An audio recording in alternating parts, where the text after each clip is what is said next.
నమస్కారం అండి, welcome to Telugu education YouTube channel. కొత్తగా ఏమైనా మన ఛానల్ చూస్తుంటే మీరు ఖచ్చితంగా సబ్స్క్రైబ్ చేసుకొని పక్కన బెల్ కూడా మీరు యాక్టివేషన్ చేసి పెట్టుకోండి. ఇప్పుడు మనం ఈ వీడియోలో నెల్లూరు జిల్లాలో ఉన్నటువంటి ఉదయగిరి ఈ ప్రాంతంలోకి మనం వెళ్ళబోతున్నాము. సో ఆ ప్రాంతం దగ్గరలో ఉన్నటువంటి ఎస్ఆర్ నగర్ అని చెప్పేసి ఈ చిన్న గ్రామంలోనే మొత్తము 3 చర్చిలు వచ్చినాయి.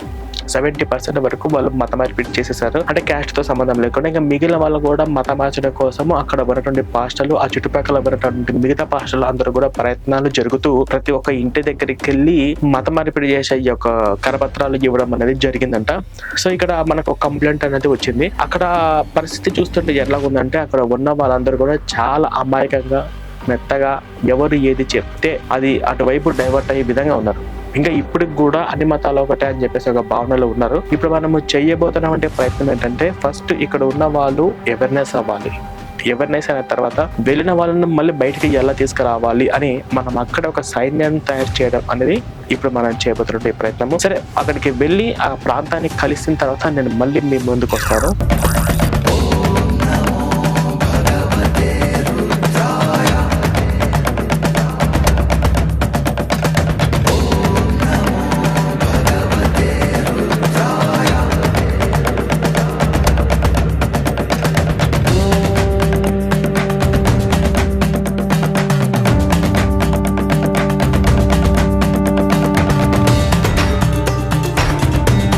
మనము మన ఆత్మ పరిశీలన చేసుకునే సమయం ఇది. కొన్నిసేపు ఆలోచించండి. ఓకే, ఈరోజు మనము శ్రీరాముల వారి కళ్యాణ మహోత్సవం జరుపుకుంటున్నాం కదా, అవునా కదా? ఇక్కడ మనం కుల మతంతో సంబంధం లేకుండా అందరం కలిసి సంతోషంగా జరుపుకుంటున్నామా లేదా? బంధువులు అందరం కలిసిమెలిసి ఉంటున్నాం కదా. ఈరోజు ఈ సభ ఇలా మనం జరుపుకుంటున్నామంటే ఇంతకు ముందు 2-3 సంవత్సరాల క్రితం, 4 సంవత్సరాల క్రితం, 5 సంవత్సరాల క్రితం, 10 సంవత్సరాల క్రితం ఈ ఊరు అందరు కలిసి ఘనంగా జరుపుకునే వాళ్ళు, అవునా కదా? కానీ ఈరోజు ఎందుకు తగ్గిపోయారు? అందరూ ఎందుకు రావట్లేదు? కారణం ఏంటి చెప్పగలుగుతారా? ఏంటి అంటే వాళ్ళందరూ కూడా ఒకప్పుడు మన వాళ్ళే, మన అన్నదమ్ముళ్ళే, మన అక్క చెల్లెలే, మన ఇంటి పక్కన వాళ్ళ, మన తోబుట్టు వాళ్ళ, మన బంధువులే. కానీ వాళ్ళందరూ ఏమైపోయారు? మీతో కలవకుండా, మీ పండగలలోకి రానికుండా, మన దేవుని సైతాన్ అనుకుంటూ వాళ్ళు వేరే మతంలోకి వెళ్ళిపోయారు, అవునా కదా? అవునా కదా? సో అలా ఎలా వెళ్ళారు? వాళ్ళు వెళ్ళే ఆలోచన ఎలా వచ్చింది అంటే అన్నిటికన్నా ప్రమాదకరం హిందువులలో ఒక భావన ఉంది. ఆ భావన అంటే తెలుసా? అన్ని మతాలు సమానమే, అందరు దేవుళ్ళు ఒకటే, ఏ మతమైనా ఏ దేవుడైనా మంచి విషయాలు చెప్తారు కదా అనే ఒక భావననే వాళ్ళందరినీ అక్కడ చర్చికి తీసుకెళ్ళింది, అవునా కదా? అక్కడికి వెళ్ళిన తర్వాత మళ్ళీ అప్పుడు అందరూ దేవుళ్ళు ఒకటే, అన్ని మతాలు ఒకటే అంటున్నారా? ఏ మతమైన ఒకటైనా భావన ఉంది కదా, ఈ భావనే అత్యంత ప్రమాదకరం. ఇప్పుడు ఒకసారి ఆలోచించండి, క్రైస్తవ మతంలో ఉన్న వాళ్ళలో ఎవరైనా ఈ ఏజ్ పాప ఉందనుకోండి, ఈ ఏజ్ పాప క్రైస్తవంలో ఉన్నటువంటి ఈ వయసులో ఉన్న పాప గుడికాడికి వచ్చి ప్రసాదం తిని బొట్టు పెట్టుకుని వెళ్ళిందనుకో, ఆ పాప వాళ్ళ అమ్మ నాన్న ఊరుకుంటారా? ఈ వయసులో ఉన్నటువంటి ఒక ముస్లిం పాప ఈ పాపతో పాటు కలిసి ఇక్కడ గుడికాడికి వచ్చి బొట్టు పెట్టుకుని ప్రసాదాలు తిని వెళ్తే ఆ ముస్లిం పాప పేరెంట్స్ వాళ్ళు ఊరుకుంటారా? ఈ పాప హిందూ పాప కదా, ఇప్పుడు ఈ పాప గుడికి, చర్చికి వెళ్ళో, మసీదుకి వెళ్ళో వచ్చింది అనుకో, అప్పుడు ఈ పాప పేరెంట్స్ ఏమంటారు? వెళ్ళమంటారు, అవునా కదా?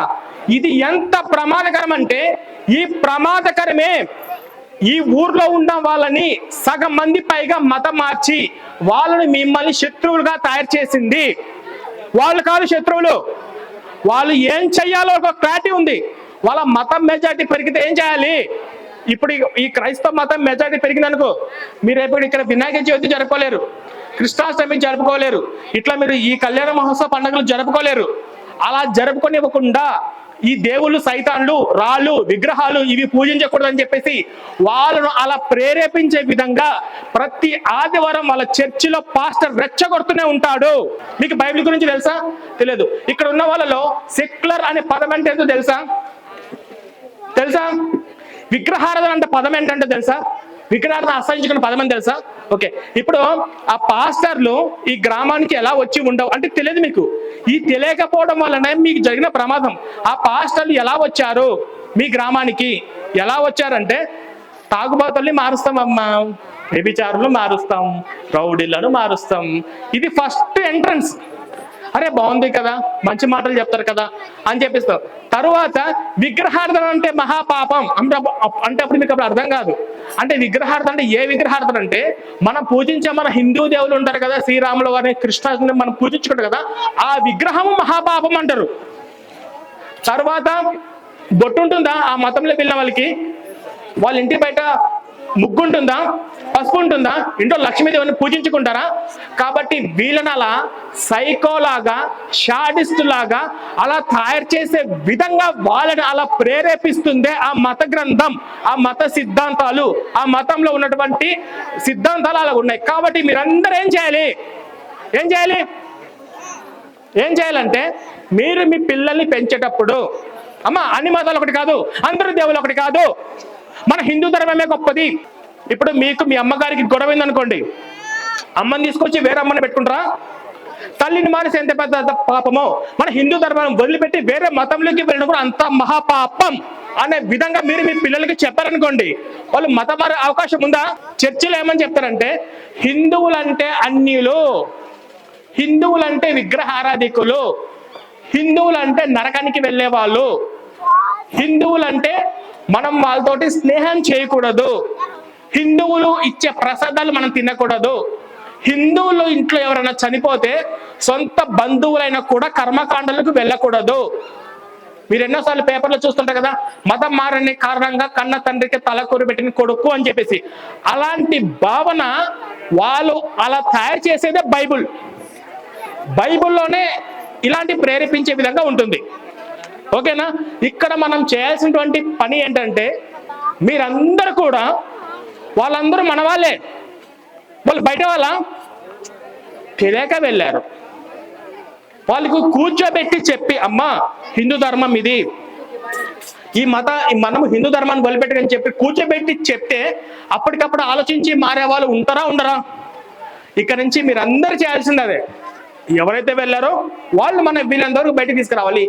ఇక ఈ గ్రామంలో ఎవరైనా కానీ పాస్టర్లు వచ్చి హిందూ దేవులను తిడుతుంటారో తిట్టట్లే చెప్పండి? తిడుతుంటారు కదా. అప్పుడు మీరందరికి ఏం చేస్తున్నారు? ఇట్లానే పల్లి జిగిలించుకుంటూ నవ్వుకుంటున్నారా? మనకి ఉండే ఏం లాభం? ఇప్పుడు మీరున్నారండి, మా నాన్న తిట్టారు, నేను సైలెంట్గా ఉంటే దానికి అర్థం ఉందా? రియాక్ట్ అవ్వాలా, రియాక్ట్ అవ్వకూడదా? రియాక్ట్ అవ్వాలి కదా. ఏం మాట్లాడుతున్నాడు? నీ ధర్మం, నీ దేవుడి గురించి నువ్వు చెప్పుకో, మా హిందూ దేవుడి గురించి మాట్లాడుకుని ఎవరు అని చెప్పేసి మనం అడగకూడదా? అందరం కలవకూడదా? అందరం ఏకం అవ్వాలవ్వకూడదా? ఇక్కడ మీకు విహెచ్పికి సంబంధించిన శ్రీనివాస సార్ మీ అందరికి అండగా ఉన్నారు. ఉదయగిరిలో ప్రాంతంలో ఉన్నటువంటి చాలా మంది మీరు అండగా ఉన్నారు. మహాలక్ష్మి గారు మీకు అందరికి అండగా ఉన్నారు. మీకు ఒక్క మెసేజ్ చేసినా, ఒక్క కాల్ చేసినా వాళ్ళందరూ కలిసి వందలాది మంది వస్తారు. మన హిందూ వాళ్ళకి వెనక ఉన్న వ్యూహం ఏంటి, వాళ్ళ వెనక ఉన్న ఆలోచన ఏంటి అంటే మీ అందరికి తెలుసా? మన భారతదేశానికి స్వతంత్రం ఎప్పుడు వచ్చిందంటే మీరు ఏమని చెప్తారు? 1947 ఆగస్టు 15 కదా. 1947 ఆగస్టు 15 నాటికి 35 కోట్ల మంది జనాభాలో 89% హిందువులు ఉన్నారు. ఈరోజు 2025 నాటికి 140 కోట్ల మంది జనాభాలో ప్రపంచంలోనే అత్యధిక జనాభా కలిగిన దేశం మన భారతదేశంలో 60% హిందువులు ఉన్నారు. ఎందుకు హిందువుల పర్సెంటేజ్ తగ్గిపోయింది? స్వతంత్రానికి ముందు మన భారతదేశంలో 800 మసీదులు ఉంటే ఇప్పుడు కోట్లలో మసీదులు వచ్చాయి. ప్రతి వీధికి ఒక చర్చిలు వచ్చినాయి. ఎక్కడ పడితే అక్కడ వాళ్ళు. ఎందుకంటే ఈ దేశాన్ని క్రైస్తవ దేశంగా మారుద్దామని చెప్పేసి క్రైస్తవులు, ముస్లిం దేశంగా మారుద్దామని చెప్పేసి ఇస్లామిక్ వాళ్ళు ప్రయత్నాలు జరుగుతూనే ఉన్నాయి. దానికోసం వాళ్ళు లక్షల కోట్ల రూపాయలు కుమ్మరించడానికి కూడా విదేశస్తులు రెడీగా ఉన్నారు. మీరు అనుకుంటున్నారు చర్చ్ ఉంది కదా, ఈ ఊర్లో ఎన్ని చర్చిలు ఉన్నాయి? చర్చి నీట్గా ఉందా? ఆ చర్చి కట్టడానికి వాడు డబ్బులు ఎక్కడి నుంచి వచ్చినాయి? పాస్టర్ జాబ్ నుంచి తీసి కట్టారా? ఆలోచించండి. పాస్టర్ జాబ్ నుంచి తీసి కట్టారా? ఇక్కడ వాడు ఊర్లలో మత మార్చినికి వెళ్తున్నారు కదా, వాడికి అలా అవసరం ఏంటి? వాడిని అలా ఇప్పుడు క్రిస్మస్ కానీ క్రిస్టియన్కి సంబంధించినటువంటి ఏదైనా ప్రోగ్రామ్స్ పెట్టినప్పుడు గెస్ట్గా ఎవరు వస్తారు తెలుసా? ఏ విదేశాల నుంచో, న్యూజిలాండ్ నుంచో, అమెరికా నుంచో, ఆఫ్రికా నుంచో వస్తారు. పాస్టర్ వచ్చి సభలు పెట్టించి వాళ్ళందరికీ భోజనం పెట్టి పంపిస్తారు. అవునా కదా? అలా చేశారు అంటే వీడికి వాడికి అక్కడ ఎప్పటి నుంచో కాంటాక్ట్ ఉన్నట్టే కదా. వాడికి ఇక్కడ ప్రతిసారి గైడెన్స్ చేస్తుండొచ్చు కదా, ఎంతమంది మతం మారారు, ఎంతమందిని మతం మార్చారు, నీకు ఎంత డబ్బులు అవసరం ఉన్నాయి చర్చి కట్టడానికి అని. ఇప్పుడు క్రిస్మస్ పండుగ వస్తే ఈ ఊరు మొత్తం కూడా లైట్లు వేసి డెకరేషన్ చేసి క్రిస్మస్ ట్రీలతోటి అలంకరించి వాడికి ఇదంతా చేస్తారు కదా. ఇదంతా వాడికి అవసరం ఏంటి? ఈ గ్రామంలో ఉన్న వాళ్ళని ఎంతమంది వీలైతే అంతమందిని, ముఖ్యంగా ఇట్లాంటి చిన్న పిల్లల్లో ఉన్నటువంటి వాళ్ళు ఎవరైతే ఉన్నారో వీళ్ళకి క్రిస్మస్ గేమ్స్ కానీ క్రిస్మస్ సమయంలో మతం మార్చడానికి వాళ్ళు వ్యూహాలు బంధులు ఉన్నారు. మీరు మీ పిల్లలు స్కూలు బంక్ కొట్టి సినిమాలకు వెళ్ళినప్పుడు కానీ స్కూల్ ఎగ్గొట్టి స్కూల్కి అని చెప్పి ఎక్కడన్నా బయటకు తిరిగినప్పుడు మీకు తెలిసినప్పుడు మీరు ఎలాగైతే తిడతారో, ఎలాగైతే మీరు కొట్టి మీ పిల్లల్ని క్రమశిక్షణలో పెట్టుకుంటారో వాళ్ళు చర్చికి వెళ్ళినా కూడా అలాగే మీరు క్రమశిక్షణలో పెట్టుకోవాలి. ఇప్పుడు ఉదాహరణకు చెప్తాను ఈ మతం ఎంత ప్రమాదకరమో మీకు ఇక్కడ ఉదాహరణకు చెప్తాను. ఓకేనా అమ్మ? పేరేంటమ్మా మీ పేరు? విజయలక్ష్మి. అమ్మ మీ పేరు? మానస. ఇక్కడ ఒకసారి ఆలోచించండి, విజయలక్ష్మి గారు మానస గారు ఇద్దరు ఉన్నారు కదా. విజయలక్ష్మి గారు మానస గారు ఇద్దరు బెస్ట్ ఫ్రెండ్స్. ఓకేనా? విజయలక్ష్మి గారు వచ్చేసి రామ భక్తురాలు, రాముడు అంటే చాలా ఇష్టం. మానస గారు వచ్చేసి కృష్ణ భక్తురాలు, కృష్ణుడు అంటే చాలా ఇష్టం. ఓకేనా? విజయలక్ష్మి గారు ఇప్పుడు వాళ్ళ ఇంట్లో కృష్ణాష్టమి జరుపుకుంటే మీరు వెళ్తారా? ఇప్పుడు వాళ్ళ ఇంట్లో కృష్ణాష్టమి సంబంధించిన ప్రసాదం ఇస్తే మీరు తింటారా? ఇప్పుడు వాళ్ళు అమ్మాయి భగవద్గీత ఇస్తే మీరు తీసుకుంటారా? ప్రాబ్లం ఏమీ లేదు కదా. ఓకేనా? మానస గారు ఇప్పుడు మీరు ఉన్నారు కదా, ఒకవేళ రాములవారి ప్రసాదం ఇస్తే మీరు తింటారా? ఒకవేళ విజయలక్ష్మి గారు రాములవారికి గుడికి వెళ్తూ నేను పిలిస్తే మీరు వెళ్తారా? ఒకవేళ విజయలక్ష్మి గారు రామాయణం ఇస్తే మీరు తీసుకుంటారా? సంతోషంగా ఉంటారు కదా, ప్రాబ్లం ఏమీ లేదు కదా. అర్థమైంది కదా. ఇక్కడ విజయలక్ష్మి గారు మానస గారు ఇద్దరు ఉన్నారు, ఇద్దరు రామభక్తులైనా కృష్ణ భక్తులైనా కలిసిమెలిసి సంతోషంగా ఉంటారు. కలిసిమెలిసి ఒకరి ప్రసాదం, ఒకరి దేవుడి ప్రసాదం, ఒకరి దేవుడి ప్రసాదం తింటారు. కలిసిమెలిసి భగవద్గీత రామాయణం షేర్ చేసుకుంటారు కదా. ఇప్పుడు ఈ మానస అనే అమ్మాయిని ఎవరో ఒకడు మాయమాటలు చెప్పి యేసు మతంలోకి తీసుకొచ్చాడు. ఇప్పుడు కృష్ణ భక్తురాలు కాదు, ఇప్పుడు యేసు భక్తులకి వచ్చేసింది. ఇప్పుడు చెప్పు, ఇప్పుడు విజయలక్ష్మి దగ్గర కలిసి నువ్వు రాములవారి టెంపుల్కి వెళ్తావా? రామాయణం మీద తీసుకుంటావా? రాములవారి ప్రసాదం తింటావా? వాళ్ళ ఇంటికి పిలిస్తే వెళ్తావా? ఇక్కడ మీకు అర్థమైందా? అర్థమైందా మీకు? ఇందులో మానస తప్పు ఉందా? మానసదే ఎటువంటి తప్పు లేదు. రామ భక్తురాలైనా కృష్ణ భక్తురాలైనా ఎప్పుడు కూడా మా దేవుడు అంటే మా దేవుడు గొప్ప అని చెప్పేసి గొడవలు ఎప్పుడైనా వచ్చాయా? ఎప్పుడైతే ఈ యేసు మతంలోకి వచ్చాయో గొడవలు వచ్చాయి. ఎందుకు వచ్చాయి?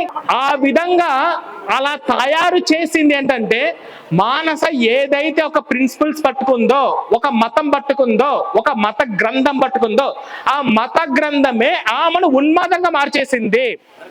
ఎంత ఉన్మాదంగా మార్చేస్తుందంటే, ఇప్పుడు ఇక్కడ ఇది రాముల వారి ఫోటో అనుకోండి. మనం రాముల వారి ఫోటో మనం చూడగానే మనం దండం పెట్టుకుంటాం, మనం పూజ చేసుకుంటాం. ఒక పొరపాటుగా జారిపోతే అయ్యో క్షమించని చెప్పేసి మళ్ళీ మనం కలకత్తుకుంటాం, మన ఇంట్లో పెట్టుకుంటాం కదా. కానీ ఒక్కసారి మతం మారి ఆ యేసు మతంలోకి వెళ్ళిపోతే ఈ ఫోటో చూడగానే ఇది సైతాను, ఇది ఇంట్లో ఉండే దరిద్రం అని చెప్పేసి చేతుల్లో తీసి బయట పడేస్తారు. నేను చెప్పింది అబద్ధం అయితే ఇక్కడ మతం మారిన క్రైస్తవులు ఎవరైనా ఇంట్లో వాళ్ళ ఇంట్లో ఉన్న రాముల ఫోటోలు ఉంటాయా? వాళ్ళ ఇంట్లో కృష్ణ ఫోటోలు ఉంటాయా? వాళ్ళందరూ పడేశారా లేదా? అలా పడేసే విధంగా దేవుడు అంటే మనం చూడంగానే భయపడతాం, మనం భక్తి శ్రద్ధలతో మనం పూజించుకుంటాం. అలాంటి భయభక్తులు ఉన్నటువంటి మనము చేతులు పట్టుకొని తీసి బయట పడేసే విధంగా అలా తయారు చేసిందే ఆ మతము, ఆ మతం ఉన్మాదము. అవసరమా? ఈ మతం అవసరమా? అన్ని మతాలు సమానమే అంటారా? అన్నవాడే డేంజర్ రా. మీరు ఈ రోజు ఇలా హ్యాపీగా అందరు కలిసి జరుపుకుంటున్నారు కదా, అందరు ఈ ఊరేగింపులో సంతోషంగా సంబరాలు చేసుకుంటారు కదా. ఎంతవరకు చేసుకుంటారు? మన భారతదేశంలో హిందువులు మెజారిటీగా ఉన్నంత వరకే. ఒక్కసారి హిందువులు మైనారిటీగా అయితే మన పరిస్థితి ఏంటి? మన భారతదేశంలో 200 జిల్లాలు మైనారిటీగా ఉన్నాయి. వాళ్ళకి ఏ పరిస్థితి పట్టిందో మనకు కూడా అదే పరిస్థితి పట్టడానికంటే ముందే మనం చాలా ఆలస్యంగా ఇప్పటికే పరిస్థితులు చేజారిపోయాయి. ఇక నుంచి చేజారిపోకుండా ఉన్నటువంటి ఈ యూత్ పిల్లలు ఎవరైతే ఉన్నారో వాళ్ళను మీరు మన హిందూ ధర్మం యొక్క విలువలు తెలియజేస్తూ మతం మారకుండా కాపాడే ప్రయత్నం చేస్తారని చెప్పేసి ఈ ఊర్లో ఉన్న ప్రతి ఒక్కరిని కోరుకుంటూ నా ప్రసంగాన్ని ముగిస్తున్నాను. జై శ్రీరామ్, జై శ్రీరామ్, జై శ్రీరామ్. మరలా ఈ గ్రామానికి వచ్చిన తర్వాత అక్కడ ఉన్న వాళ్ళలో కొంతమందిని అనగానే కాపాడి బయటకు తీసుకురండి. ఓకేనా? Thank you. ఈ బుక్లెట్ ఏముంటుందంటే ఇవన్నీ కూడా పాస్టర్లు ప్రచారం చేస్తూ ఉంటారు. ఇవి ఎక్కడ కూడా బైబిల్లో ఉండవు. ఇది క్రైస్తవ మత సిద్ధాంతాలు ఏంటి? యేసు దేవుడు అంటారు. యేసు దేవుడుగా నమ్మితేనే పరలోకం అంటారు. వాస్తవానికి యేసు దేవుడు కాదు. ఇంకా చెప్పాలంటే యేసు ప్రభు ఎవరు అని మీరందరూ అనుకుంటున్నారంటే ఆయన కూడా మన హిందువే. ఆయన పూజించింది కూడా ఒక శ్రీకృష్ణుని. ఓకేనా? ఆయన దేవుడు కాదు. ఒకవేళ యేసు ప్రభు దేవుడు అంటే అందరికన్నా బాధపడి ఏడ్చి కన్నీళ్లు పెట్టుకునేది యేసుక్రీస్తే. కానీ కేవలము అంటే బైబిల్లో చాలా సందర్భాలలో ఏమని చెప్తున్నారంటే నా తండ్రి పంపిస్తే వచ్చాను, నా తండ్రి చిత్తాన్ని ప్రకారం నేను చేస్తున్నాను, నా తండ్రి లేకపోతే నేను చేయలేని వాడిని, పరలోకమందున్న మా తండ్రి నీ నామం పరిశుద్ధపరచుకాక అంటే పరలోకంలో ఉన్నటువంటి తన తండ్రి కోసం ఇక్కడ భూమి మీద ప్రార్థనలు చేశాడు. ఆఖరికి సిలువలో వేలాడుతున్నప్పుడు కూడా నా దేవుని ఎలా చేయి విడిచితివి అని చెప్పేసి శ్లోకాలు పెట్టాడు. అంటే యేసు ప్రభు దేవుడు కాదు, ఆయన దేవుడుగా ఈ పాస్టర్లు ప్రచారం చేస్తారు. ఆయన దేవుడు అన్నట్టు బైబిల్ ఎక్కడ ఆధారం లేదు. దానికి ఎలా అనేది ఇక్కడ ఉన్నటువంటి ఇవన్నీ చదివితే మీకు సింపుల్ గా అర్థమైపోతుంది. తర్వాత యేసు ప్రభు రెండవ రాకడ ఉందని, రెండవ రాకడ వస్తే ఆయన నమ్ముకుంటే పరలోకం తీసి అసలు రెండవ రాకడ అనేది ఈ కాలానికి సంబంధించింది కాదు. దానికి స్పష్టమైన ఆధారాలతో మీకు ఇక్కడ ఉంటుంది. బైబిల్ రిఫరెన్స్ కూడా ఇక్కడ ఇచ్చాను. ఇది మొత్తం మీరు చదివితే రెండవ రాకడ లేదని చెప్పి మీకు అర్థమవుతుంది. తర్వాత చర్చిలో పాస్టర్ల మైండ్ సెట్ ఎట్టుంటుంది? పాస్టర్లు అంటే ఏంది? మనుషులు కొంచెం విచిత్రంగా బిహేవ్ చేస్తూ ఉంటాడు. వాడి కన్నింగ్ మెంటాలిటీ ఏంటి, అసలు వాడు ఏంటి అని చెప్పేసి ఇందులో మీకు ఉంటుంది. పాస్టర్ల మైండ్ సెట్ ఎలా ఉంటుంది ఇది చదివితే. పాస్టర్లు చర్చిలో ఎట్లాంటి భయాలు ఉంటాయి అంటే మీకు తెలియదు. ఈ పదాలు కొత్తగా ఉంటాయి. దేవుడి ఉగ్రత మీ మీదకి వస్తుంది. ఈ మతం అట్లే మీరు ప్రతిరోజు సాయంత్రం ఒక్కసారన్నా కొంచెం సమయం కేటాయించి నా 1-2 వీడియోలు చూడడానికి మీరు ప్రయత్నం చేస్తే ఈ మతం మెజారిటీ అయితే మనం ఎదుర్కొపోయే అది పెద్ద సమస్య ఏంటి, ఈ మతము ఇంట్లోకి ప్రవేశించిన తర్వాత ఎలాంటి దారుణాలు జరుగుతాయి అని మీ అందరికీ నేను ప్రతిసారి ఎక్స్ప్లెయిన్ చేస్తూ షార్ట్ ఫిల్మ్ వీడియోస్ చాలా ఉన్నాయి. అవి చూస్తే మీకు అర్థమవుతుంది. ఇంకొంచెం ఈ బుక్ రూపంలో ఉంటుంది. Thank you.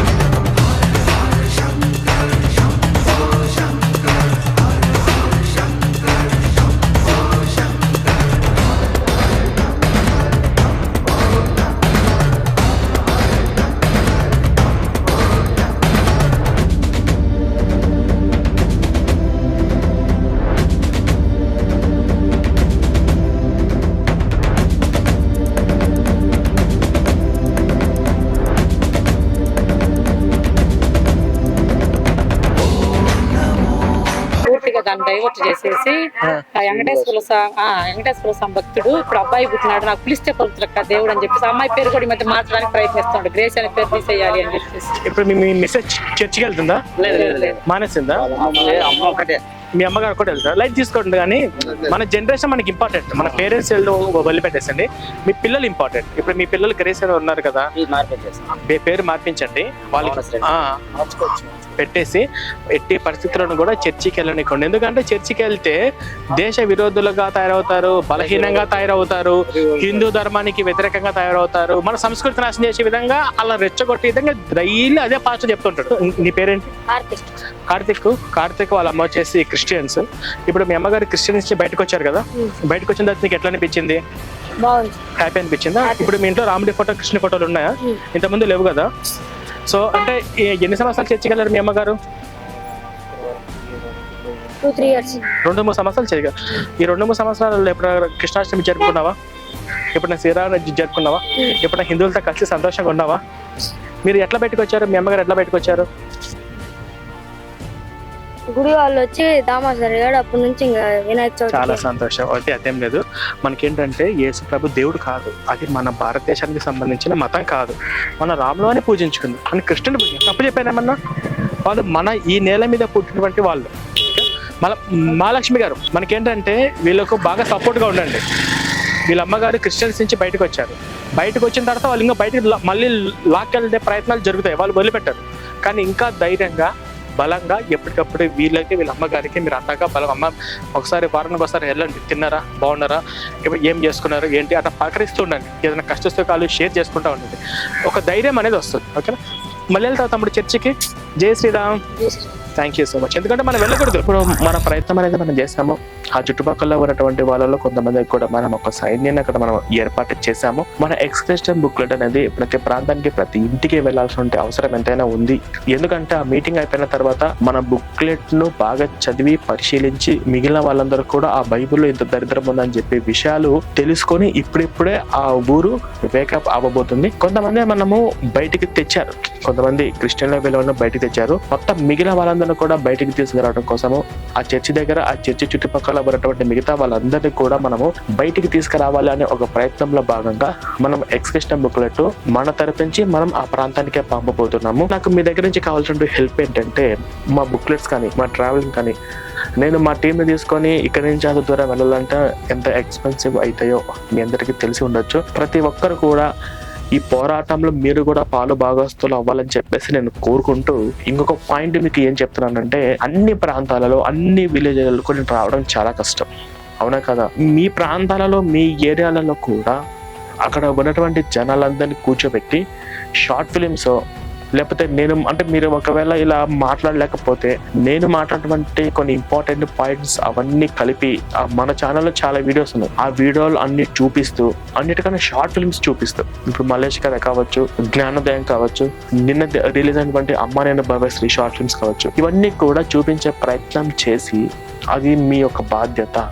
ఒకవేళ మీరు చేయలేకపోతే వాళ్ళంతా మతం మారితే మళ్ళీ రేపే మీరు మాకు ఫోన్ చేసి అన్న మా ఊరు మతం మారిందన్న, మా ఊర్లో వినాయక చవితి జరుపుకునేవట్లేదు, కృష్ణాష్టమి జరుపుకునేవట్లేదు, ఇప్పుడు ఏం చేయాలని చెప్పేసి మళ్ళీ మీరే మాకు కంప్లైంట్ ఇస్తారు. కాబట్టి పరిస్థితి చేజారక ముందే, చేతులు కాలిన తర్వాత ఆకులు పట్టుకునే ప్రయోజనం ఉండదు. కాబట్టి చేతులు కాలక ముందే ఆకులు పట్టుకునే విధంగా అక్కడ ఉన్నటువంటి హిందువులు ఎవరందరినీ కూడా స్ట్రాంగ్ గా చెయ్యండి. ఆ ప్రయత్నంలో భాగంగా మన వీడియోస్, మన బుక్లెట్లు మీకు ఎంతో నాలెడ్జ్ ఇస్తుంది. మన జీవితాంతం ఈ పోరాటం చేస్తూనే ఉండాలి. మీరైతే మీకు ఉన్నటువంటి సమయంలో కొంత సమయం ఈ విధంగా ధర్మ పోరాటం కేటాయిస్తారని చెప్పి కోరుకుంటూ ఈ వీడియో ముగిస్తున్నాండి. Thank you so much.